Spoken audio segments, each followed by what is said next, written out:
Hey, good morning, family. So glad that you're here today. I love when I'm stuck somewhere or I'm chewing on something or I'm hearing something from God and then somebody else is. Okay, because I'm convinced that I'm not hanging out and it's just me and Jesus all lonely. And he's like, hey, I'm going to tell you the secret. And then he tells me something and then I'm like, I'm the only one who knows. That's awesome. That's not the way it works, because there's confirmation over and over again. So David Smith doesn't know that I've been living in 1 John 4 for like 6 weeks, right? And so I already told him one piece, but I want to tell you this one piece. And then I just want like the second half of the verse that he's talking about. Because some of you are like, I just need to get stuck right where he said. That's awesome. And then some of you like me have been chewing on it already. And you're like, give me a little more. You know, so the one thing is that we know that perfect love casts out fear. And we just kind of say that, perfect love casts out fear. Perfect love casts out fear. That cast out is the same word used throughout the New Testament for like exorcism.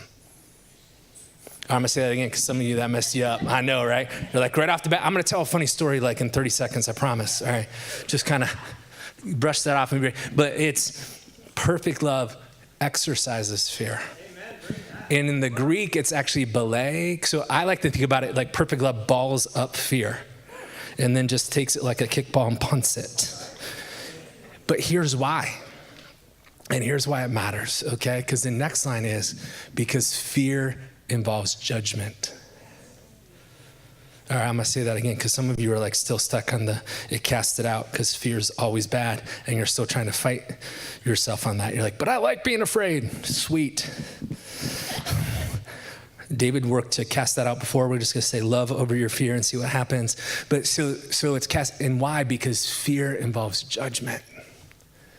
And it says, and this is not a condemnation. It's not, if you take this as shame, you're not understanding the heart of love that David says throughout the whole chapter, is this, that it says, and the one who fears is not perfected in love.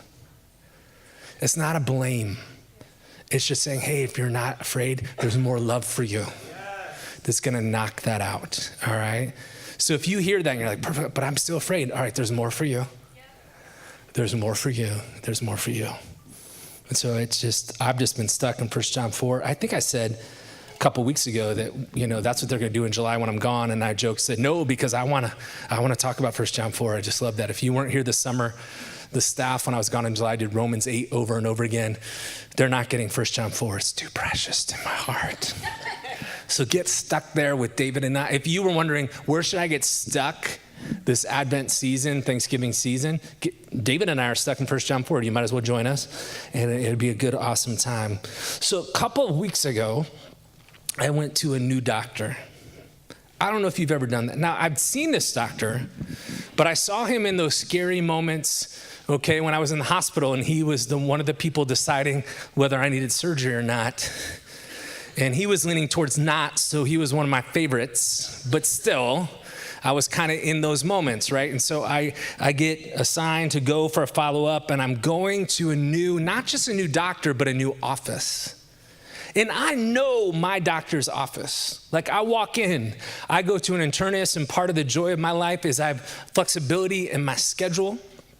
And so I will go to the doctor in the morning when most of you are at work. And apparently everybody under 75 is at work too, because it's me and some grandmas and grandpas there. And so, but it's comfortable. I love it. We're watching HGTV together. We're just hanging out, waiting. And when they call me, like I know it's me because everybody else is, you know, taking their, it's just awesome. I love being there. Like it feels good when I know where to go. I don't have to think about it. But this doctor, I'm like looking it up again. I'm like, is it really at the hospital? I've been to the hospital a lot. Where are the offices at the hospital? I'm starting to do that in my head. You ever do that when you got to go someplace new, right? You're like, are they sending me to the right place? I'm triple checking, and I get there and I park and I go in and I'm like, I think it's these, and I'm going up the elevators and I come out the elevator and I must have looked like I didn't know where I was going because this extremely helpful woman met me and said, let me see your paper. I was like, here. Go over there, sure. You know, I felt a little bit like a kindergartner, but I needed it in that moment because I didn't know where I was going. And they gave me my stuff and they said, then go sit, I think it was section O or P, I can't quite remember, because there were all of these different doctors. If you've been there, you know what I'm talking about. And it's kind of like they fly in, they see some patients, and they leave. So I'm hanging out, scoping out what's going on, right? Like I'm trying to figure out how long everybody's been there, because I had an appointment afterwards, right? And I'm trying to see if the people in my section seem mad or not. No, you need to check that out, right? Because you're trying, am I going to be done in an hour? Some of these faces said yes, but there was somebody in queue that was really mad, really mad. They were super mad. They were even drinking the bad coffee that's there in the waiting room. That's how mad they were. And so I'm trying to scope out what's going on. And then Donna's dad came over and I lost track. Because Bill, and she knows, like, he's got a lot of words, which was great. So, because he's telling me all about what he was for the doctor for, and I'm going, HIPAA. I just was like, are you supposed to be telling me there's people around? He's telling me how he's doing. He's telling me how he's praying. It's all good. And then we're both talking about Michael, his grandson, and Michael has a piece of my heart. And so we're just talking. But then when he got up to leave, and then he didn't leave, I saw him for 45 minutes. He was talking to more people, right? Absolutely. She knows her dad. And so, but I'm like, I lost track. I don't know how long I've been here. I don't know what's going on. And then the ambulance drivers brought somebody on a gurney and parked them right in front of me. And I was like, seriously? Like, and I'm praying, because that's what I do when anybody's in a gurney or I hear an ambulance, I just start praying. So I'm sitting there praying and I'm like trying to pay attention. And some of you are like, feel like you're kind of setting us up that you were really trying hard to pay attention. I was, and then the door opened and everybody's heads turned and they said, Brandt. So I got up. And so did somebody else. And I'm walking, and he was close to me, and not in a weird, like, I don't like people in my personal space close to me. I'm like, too close to me, period, right? This is a medical place, like we're telling, back up. And then they take me to weigh me, and I don't know if you've ever thought about this, sorry to ruin it for you, but that is the nurse showing you who's boss. You ever thought about that? It's like, you're walking in, you step on the scale, she's like, get on the scale, and she's like, now I know. I know all your secrets. Because she's looking at what I weighed last time, and I'm sitting there going, these clothes and these shoes easily weigh 15 pounds, right? Like, I'm doing that math, and then she's taking my blood pressure and saying, are you stressed out at all? I'm like, no, now I am. And so I go back, I'm getting weighed, and the guy who followed me says, are we doing this like a group thing? And I'm like, nope, no group appointments. I don't know the state of healthcare, but I'm not doing this. And then what we realized, what I had missed in my conversation, in my prayer time, in the newness, is that at this office, they call your first name.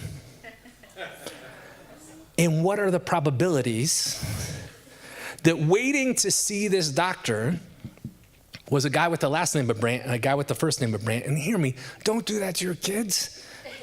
The D is silent. It causes all kinds of problems, right? Don't put silent letters in the first name. And so thankfully, the joy of my heart was two things.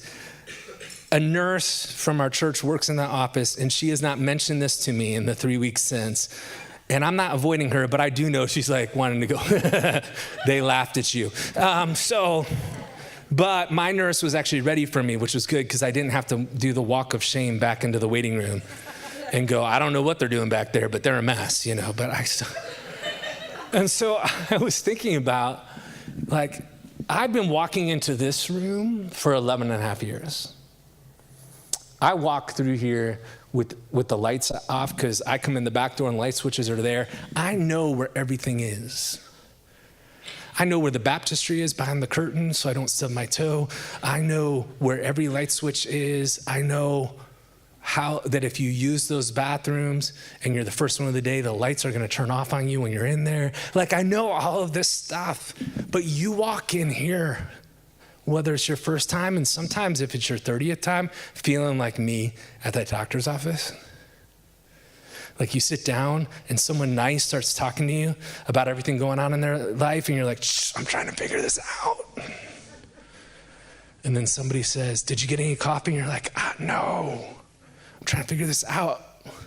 I need to know how this works. I need to understand. And so often, I think we come into this place and we think that there's going to be some confusion about your name. And so then Holy Spirit calls out to you, and you end up going, no, that's not me. That's got to be somebody else. Holy Spirit says, hey, will you come meet me for the first time? And you're like, must be talking to my neighbor. Or you say, hey, Jesus says, hey, this is how I want you to be sent into the world. And you go, must be talking to somebody else. It's not me. I just want to let you know ahead of time. He doesn't work that way. There's no confusion in names. Here at the gathering, we're all about an invitation. As we talk about what it means to be home and that you belong here, it's an invitation.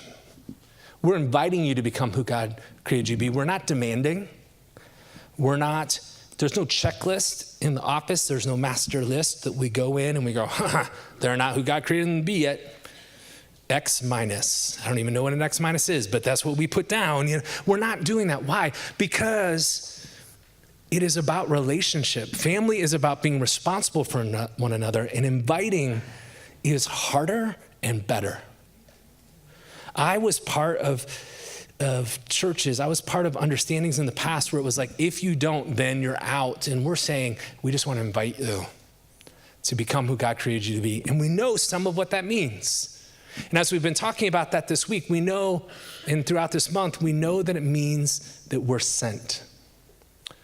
And sent means this, that you and I are sent. Once we become sons and daughters of God, we are sent to bring heaven to earth in our homes, in our cities, and in the nations.